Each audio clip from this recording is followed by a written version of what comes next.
আমাদের অনেকের মনে একটি প্রশ্ন থাকে যে আমরা ব্লগিং শুরু করলে ব্লগিং থেকে কোন উপায়ে আয় করতে পারি, এবং আজকের ক্লাসটি কিন্তু সে টপিকের উপর। আজকে আমরা আমাদের ব্লগিং জার্নি স্টার্ট করার পূর্বে আমরা জানতে চলেছি যে আমরা কোন উপায়ে কোন ওয়েতে আমরা ব্লগিংয়ের থ্রুতে আর্নিং করতে পারি। সো আমরা এখানে আমাদের সামনে একটি স্লাইড ওপেন করছি, এবং এই স্লাইডে কিন্তু আপনারা কয়েকটি ওয়ে দেখতে পাচ্ছেন, যে ওয়েগুলোর সাহায্যে আমরা বেসিক্যালি আর্নিং করে থাকি, বা যারা ব্লগিং করে থাকে তারা আর্নিং করে থাকে। আমি যে স্লাইডটা ওপেন করেছি, এই স্লাইডটা বেসিক্যালি যত ব্লগার রয়েছে তাদের উপর বেস করে, কিন্তু এখানে কিন্তু অনেক কিছু ডিফারেন্ট রয়েছে, বা ডিফারেন্ট অনেক কিছু আপনার সাথে ঘটবে। তার কারণ আপনার নিশ এবং আপনার টপিকের উপর কিন্তু আপনার আর্নিং সোর্স ডিপেন্ড করে।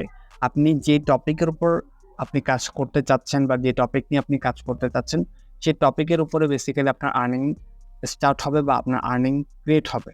এবং এটি মূলত আমি যেটি আপনাদেরকে দেখাচ্ছি, এটি এমনি বেসিক্যালি সব ব্লগাররা ইউজ করে থাকে। সো আমি সেই হিসাবে আপনাদেরকে স্লাইডটা ওপেন করে দেখাচ্ছি। সো এখানে আপনারা দেখতে পাচ্ছেন ways to make money blogging, অর্থাৎ মেক মানি ব্লগিং। আপনি ব্লগিং করে কতগুলো ওয়েতে আপনি মানি আর্ন করতে পারবেন। সো আমি এখানে একটা একটা করে আপনাদেরকে দেখাই। তো এখানে দেখতে পাচ্ছেন, এই সাইডে যেটি দেখতে পাচ্ছেন এটি হচ্ছে অ্যাডভার্টাইজিং।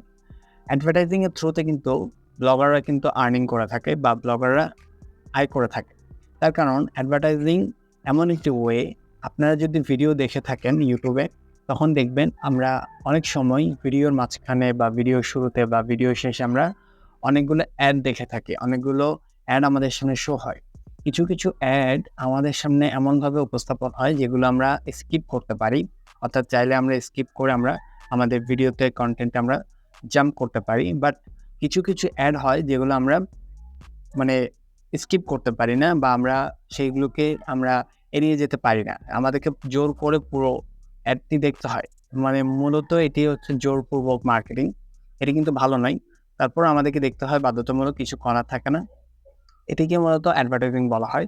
এবং এই অ্যাডভার্টাইজিংয়ের থ্রুতে, অর্থাৎ এই অ্যাডভার্টাইজার যেই কোম্পানিটি অ্যাড শো করাচ্ছে গুগলকে, সেই কোম্পানিটি কিছু টাকা পে করেছে, অর্থাৎ অ্যাড দেখানোর জন্য।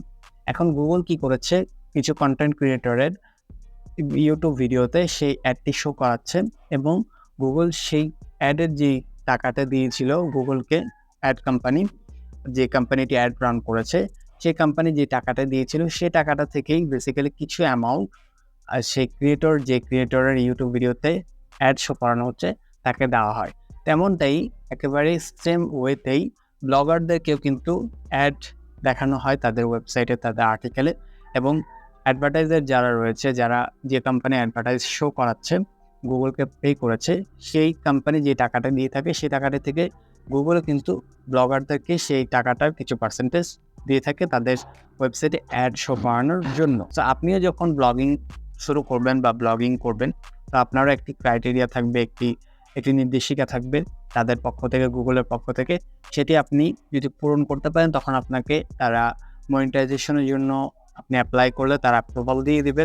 অ্যাপ্রুভাল পাওয়ার পর আপনি আপনার ওয়েবসাইটে সেরকম করে আপনি যদি সেটিং করে যদি সেট আপ করে দেন, তখন আপনার ওয়েবসাইটে কিন্তু অ্যাড শো করবে, এবং অ্যাড শো করানোর ফলে আপনিও পার মান্থ কিছু অ্যামাউন্ট পেতে থাকবেন। সো এই অ্যাডটির মাধ্যমে কিন্তু আপনি প্রচুর আয় করতে পারবেন, এবং এই মাধ্যমেই কিন্তু বেসিক্যালি 99% ব্লগাররা কিন্তু আর্নিং করে থাকে। ওকে, এর পরবর্তীতে আমার সামনে আরেকটি ওয়ে দেখতে পাচ্ছেন, যেটির নাম হচ্ছে affiliate marketing. Affiliate marketing basically কি, আপনারা হয়তো অনেকেই জানেন, যারা জানেন না তাদের ক্ষেত্রে আমি একটি লাইনের মধ্যেই আমি বুঝিয়ে দেওয়ার ট্রাই করি। যে আপনি একটি কোম্পানির সাথে চুক্তিবদ্ধ হলেন যে আপনি তাদের প্রোডাক্টটি আপনি সেল করে দিবেন। আপনি আপনার ওয়েবসাইট রয়েছে, আপনি সেই ওয়েবসাইটে আর্টিকেল পাবলিশ করেন, এবং সেই আর্টিকেলগুলো বেসিক্যালি প্রত্যেক মাসে 10,000 15,000 মানুষ পড়তে আসে। সো আপনি তাদের প্রোডাক্ট রিলেটেড একটি আর্টিকেল লিখবেন, যে তাদের প্রোডাক্টে কী কী ভালো রয়েছে, কী কী খারাপ রয়েছে, সেগুলো লিখে আপনি তাদের প্রোডাক্টের লিঙ্ক আপনি আপনার আর্টিকেলের শেষে দিয়ে দিবেন। এবং যারাই আপনার আর্টিকেলটা পড়তে আসবে, তারাই যখন আর্টিকেলটা পুরোটা পড়বে, সে প্রোডাক্ট সম্পর্কে পুরোটি জানবে, এবং তাদের যদি মনে হয় যে না, তারা সে প্রোডাক্টটি পারচেস করবে, তাহলে আপনার দেওয়া সেই লিঙ্ক থেকে তারা পারচেস করবে। এবং সেই লিঙ্ক থেকে যখন পারচেস করবে, তখন সে কোম্পানি আপনাকে একটি কমিশন দিবে, এবং এটিকে মূলত বলা হয় অ্যাফিলিয়েট মার্কেটিং। সোজা কথায়। এখন আপনি যদি অ্যাফিলিয়েট মার্কেটিং করেন তাহলে কিন্তু আপনি ব্লগিং এর থ্রুতে আপনি আর্নিং করতে পারবেন। কিন্তু এটি কিন্তু আপনার নিশ রিলেটেড বা আপনার টপিক রিলেটেড প্রোডাক্ট হতে হবে, যেটিতে মানুষ ইন্টারেস্টেড হবে। কারণ আপনি যদি ফাইন্যান্স নিয়ে আপনি কাজ করেন এবং আপনি যদি এমনি জুয়েলারির কোনো প্রোডাক্ট আপনি যদি প্রমোট করেন তাহলে কিন্তু সেটি সেল হবে না, সেটা স্বাভাবিক। সো আপনাকে আপনার টপিক রিলেটেড, আপনার নিশ রিলেটেড অ্যাফিলিয়েট প্রোগ্রাম জয়েন করতে হবে। তাদের সাথে আপনাকে চুক্তিবদ্ধ হতে হবে। এরপরে আপনি তাদের প্রোডাক্টগুলো সেল করতে পারেন এবং যখন আপনার প্রোডাক্ট সেল হবে আপনার লিঙ্কের থ্রুতে, তখনই আপনি সেটির কমিশন, নির্ধারিত যে কমিশনটি থাকবে সেটা আপনি পেয়ে যাবেন এবং এটি মূলত ব্লগিংয়ের থ্রুতে আর্নিং করার সেকেন্ড ওয়ে। এর পরবর্তীতে আমি যদি এখানে দেখি ইভেন্টস, এখানে অনেক সময় অনেক কোম্পানি বা অনেক ইন্ডিভিজুয়াল পার্সন আপনার কাছে আসবে যে ভাইয়া আপনার তো ওয়েবসাইট রয়েছে, সেখানে আপনি কন্টেন্ট আপলোড করেন, আপনি সেখানে আর্টিকেল পাবলিশ করেন, আপনার আর্টিকেলগুলো বেসিক্যালি অনেকে পড়ে। সো আপনি আমাদের একটি সেমিনার হবে, আমাদের একটি ওয়ার্কশপ হবে, আপনি সেটিকে আপনার আর্টিকেলের থ্রুতে প্রমোট করিয়ে দেন। তো আপনি সেটিকে প্রমোট করে কিন্তু আপনি আর্নিং করতে পারবেন। ওকে, এর পরবর্তীতে আপনি দেখতে পাচ্ছেন এখানে রিকারিং রেভিনিউ, অর্থাৎ আপনি এমন একটি কোনো মডেল আপনি ক্রিয়েট করলেন, এমন কোনো ইনকামের ওয়ে আপনি ক্রিয়েট করলেন, এটি কিন্তু বেসিক্যালি সবার জন্য হয় না, কিছু কিছু পার্সনের জন্য হয়। সো আপনাকে তারপর আমি জানিয়ে রাখছি, এটি যদি আপনি যদি কোনো রকম কোনো একটি আর্নিংয়ের কোনো ওয়ে আপনি ক্রিয়েট করেন, আপনি যদি এমন কোনো সিস্টেম বা এমন কোনো মডেল যদি আপনি ক্রিয়েট করেন যেটি আপনাকে পার মান্থ একটি আর্নিং দিয়ে যাবে, একটি রেভিনিউ দিয়ে যাবে, সো এটি রিকারিং মডেল, আপনি এটির থ্রুতে কিন্তু আর্নিং করতে পারেন। এর পরবর্তীতে হচ্ছে আমি যদি এখানে যদি উপরে উঠে যাই, এখানে দেখতে পাচ্ছি প্রমোটিং অফলাইন বিজনেস। আপনার যদি অফলাইনে কোনো বিজনেস থেকে থাকে আপনি সেটিকে কিন্তু আপনার আর্টিকেলের থ্রুতে, আপনার ওয়েবসাইটের থ্রুতে প্রমোট করতে পারেন, রাইট? এবং যখন আপনি প্রমোট করবেন আপনার অফলাইনে যে সেল হওয়াটা সেটা কিন্তু অনেক গুণ বেড়ে যাবে।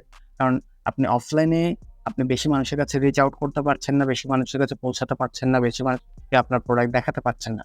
বাট আপনি যখন অনলাইনে আপনার প্রোডাক্ট নিয়ে আলোচনা করবেন, অনলাইনে আপনার বিজনেস নিয়ে আলোচনা করবেন, তখন কিন্তু অনেক মানুষের কাছে পৌঁছাবেন এবং অনেক মানুষ আপনার প্রোডাক্টটি দেখবে, আপনার সম্পর্কে জানবে, তারা আপনার প্রোডাক্টটি কেনার জন্য আগ্রহ প্রকাশ করতে পারে, রাইট? সো এতে আপনার সেল ইনক্রিজ হবে। এর পরবর্তীতে দেখতে পাচ্ছেন আপনি এখানে সার্ভিস, আপনি যদি কোনো সার্ভিস দিয়ে থাকেন, আপনি যদি কোনো এমন পরিষেবা দিয়ে থাকেন যেটি মানুষের প্রয়োজন, এবং তাহলে আপনি সেটি আপনার ওয়েবসাইটের থ্রুতে, আপনার আর্টিকেলের থ্রুতে আপনি সেটিকে প্রমোট করতে পারেন, রাইট? এর পরবর্তীতে আরেকটি দেখতে পাচ্ছেন প্রোডাক্ট। আমি সেম আগের কথাটাই বলেছি যে আপনার যদি কোনো প্রোডাক্ট থেকে থাকে তাহলে আপনি সেটিকেও সেল করতে পারেন। এবং এবং ফাইনাল যেটি হচ্ছে আদার ইনকাম স্ট্রিমস, যেটি সর্বশেষ, যে আমি বলেছি যে আপনার আরও অনেক ইনকাম সোর্স ক্রিয়েট হবে আপনার নিশের উপর এবং আপনার টপিকের উপর ডিপেন্ড করে।